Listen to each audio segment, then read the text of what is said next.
Hi friends, ഇപ്പോൾ നമ്മൾ ഇതേപോലുള്ള സ്പോഞ്ചുകൾ, ഇപ്പോൾ ഇതേപോലത്തെ അല്ല ഏത് സ്പോഞ്ച് വേണമെങ്കിലും എടുക്കാം.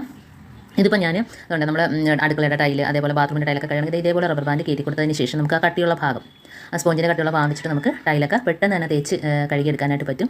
ഇതേപോലെ നമ്മുടെ കയ്യിൽ നിന്ന് സ്ലിപ്പായി പോവില്ല. ബാത്റൂം ടൈലും അതേപോലെ കിച്ചൻ്റെ ടൈലും ഒക്കെ തേച്ച് കഴുകിയെടുക്കാനായിട്ട് പറ്റും കേട്ടോ. അപ്പോൾ ഏത് വൈപ്പറാണെങ്കിലും കുഴപ്പമില്ല. നമുക്ക് ഇതേപോലത്തെ സ്പോഞ്ച്, അപ്പം സ്പോഞ്ച് ആണെങ്കിലും നമുക്ക് കടയിലൊക്കെ മേടിക്കാനായിട്ട് കിട്ടുന്നത് ഈ രീതിയിലുള്ള സ്പോഞ്ചൊക്കെ കിട്ടും, വളരെ വിലക്കുറവാണ്.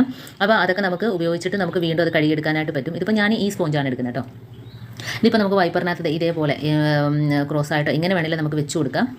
എന്നിട്ട് നമുക്ക് റബ്ബർ ബാൻഡ് ഇട്ട് കൊടുക്കാം. കാരണം നമ്മൾ ഇത് ഉപയോഗിച്ചതിന് ശേഷം വീണ്ടും നമ്മളിത് കഴുകി നമുക്ക് ഉപയോഗിക്കാവുന്നതാണ്. അപ്പോൾ വൈപ്പർ ഈ രീതിയിൽ വെച്ചിട്ട് വേണം നമ്മൾ സ്പോഞ്ച് വെച്ച് റബ്ബർ ബാൻഡ് ഇട്ട് കൊടുക്കാൻ.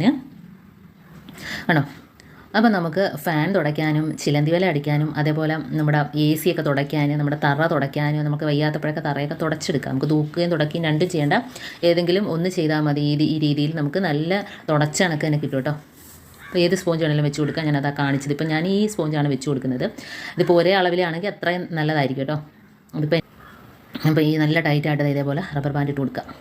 എളുപ്പത്തിൽ തന്നെ ചെയ്ത് തീർക്കാൻ പറ്റും. കാരണം വീട്ടമ്മമാർക്ക് ജോലിയൊക്കെ കഴിഞ്ഞിട്ട് നമുക്കൊന്ന് തൂത്ത് തുടയ്ക്കണമെങ്കിലൊക്കെ നമുക്ക് ഫാനൊക്കെ വെളിയിൽ കയറിയൊന്നും പറ്റില്ലല്ലോ. അപ്പോൾ താഴെ നിന്നുകൊണ്ട് തന്നെ നമുക്ക് ഫാൻ്റെ മുകൾ ഭാഗം, AC-യുടെ മുകൾ ഭാഗമൊക്കെ നല്ല രീതിയിൽ തുടച്ചെടുക്കാം. കാരണം പ്രത്യേകിച്ച് സ്പോഞ്ചാണ്, തുണിയൊന്നുമല്ല. നമുക്ക് അതുകൊണ്ട് നല്ല ക്ലീനായിട്ട് കിട്ടും. ഇനി നമുക്ക് ഇതിനകത്ത് വേണമെങ്കിൽ ചെറിയൊരു സൊല്യൂഷൻ റെഡിയാക്കി നമുക്ക് വേണമെങ്കിൽ സ്പ്രേ ചെയ്തിട്ട് തുടയ്ക്കാം, നല്ലൊരു മണത്തിന് വേണ്ടിയിട്ട്. കാരണം ചിലന്തിയിലൊക്കെ അടിക്കാനുണ്ടെങ്കിൽ തന്നെയും ഈ ഒരു സൊല്യൂഷൻ റെഡിയാക്കുകയാണെങ്കിൽ നല്ലൊരു മണമായിരിക്കും. ഇതിപ്പോൾ ഞാൻ വേറെ ഒന്നുമല്ല ചെയ്യുന്നത്, കുറച്ച് വെള്ളത്തിനകത്ത് ഒരു സ്വല്പം കംഫർട്ട് ഒഴിച്ച് കൊടുക്കുകയാണ്. അപ്പോൾ നല്ലൊരു മണം നമ്മുടെ റൂമിലൊക്കെ കിട്ടും ഇത് വെച്ച് തുടയ്ക്കുമ്പോഴത്തേനും. അപ്പോൾ അതിനായിട്ട് അതൊഴിച്ച് കൊടുക്കുക. ഇല്ലെങ്കിൽ നമുക്ക് കർപ്പൂരം പൊടിച്ചിട്ട് നമുക്കൊരു സൊല്യൂഷൻ റെഡിയാക്കാം, വിനാഗിരി വെച്ചിട്ട് ഉണ്ടാക്കാം. അപ്പോൾ അങ്ങനെയൊക്കെ ആകുമ്പോഴത്തേനും ചിലന്തിയുടെയൊക്കെ ശല്യങ്ങൾ കുറഞ്ഞു കിട്ടും കേട്ടോ. മാറാലെയൊന്നും പെട്ടെന്ന് പിടിച്ച് വരില്ല. കാരണം നമ്മൾ ആ ഒരു സ്മെല്ലടിച്ചിട്ട് ചിലന്തിയൊക്കെ കൂടത്തില്ല. അപ്പോൾ ഇതേപോലെ ചെറുതായിട്ടൊന്ന് സ്പ്രേ ചെയ്ത് കൊടുത്തേ ഉള്ളൂ. ഇതിപ്പം ഇതൊന്നും ഇല്ലാതെ തന്നെ നമുക്ക് വെള്ളം നനയാതെ തന്നെ നമുക്ക് തുടച്ചെടുക്കാവുന്നതേ ഉള്ളൂ.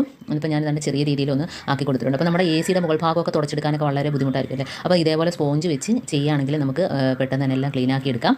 അതുമാത്രമല്ല നമുക്ക് കഴുകിയെടുക്കുന്നതിനും പ്രയാസമില്ല. സ്പോഞ്ച് എല്ലാം കഴിഞ്ഞിട്ട് കഴുകി വെയിലത്ത് വെച്ച് ഉണക്കിയെടുക്കാം. അപ്പോൾ വീണ്ടും നമുക്ക് ഇതേപോലെ ഉപയോഗിക്കാനായിട്ട് പറ്റും. ഈസിയായിട്ട് തുടച്ചെടുക്കാം കേട്ടോ. കാരണം നമുക്ക് എപ്പോഴും തൂത്ത് തുടയ്ക്കേണ്ട കാര്യമൊന്നുമില്ല. വയ്യാത്ത സമയത്തൊക്കെ നമുക്ക് വളരെ ഈസിയായിട്ട് തന്നെ തുടച്ചെടുക്കാം. ചിലന്തിയൊക്കെ ഇതേപോലെ ട്യൂബിൻ്റെ മുകൾ ഭാഗത്തൊക്കെ നമുക്ക് ഇതേപോലെ നാക്കുകയാണെങ്കിൽ നല്ല തുടച്ചണക്ക് തന്നെ നമുക്ക് മാറാലെ ശല്യമൊക്കെ ഒഴിവാക്കിയിട്ട് കേട്ടോ. എല്ലാം അതിനകത്ത് കയറി വരും കേട്ടോ. അപ്പോൾ തറ തുടയ്ക്കാൻ നമ്മളെന്നും തൂക്കാത്ത സമയങ്ങളൊക്കെ ഇതേപോലെ ആക്കുകയാണെങ്കിൽ തുടച്ചണക്ക് തന്നെ നമുക്ക് അതിൻ്റെ പൊടി അഴുക്കും എല്ലാം ഇങ്ങനെ വരും. പ്രത്യേകിച്ച് കട്ടിൻ്റെ അടിയിൽ, സോഫ സെറ്റിൻ്റെ അടിയിലൊക്കെ നമ്മൾ ഇതേപോലെ നാക്കി കൊടുത്താൽ മതി. വളരെ ഈസിയാണ്, എല്ലാവരും ഒന്ന് ചെയ്ത് നോക്കാം.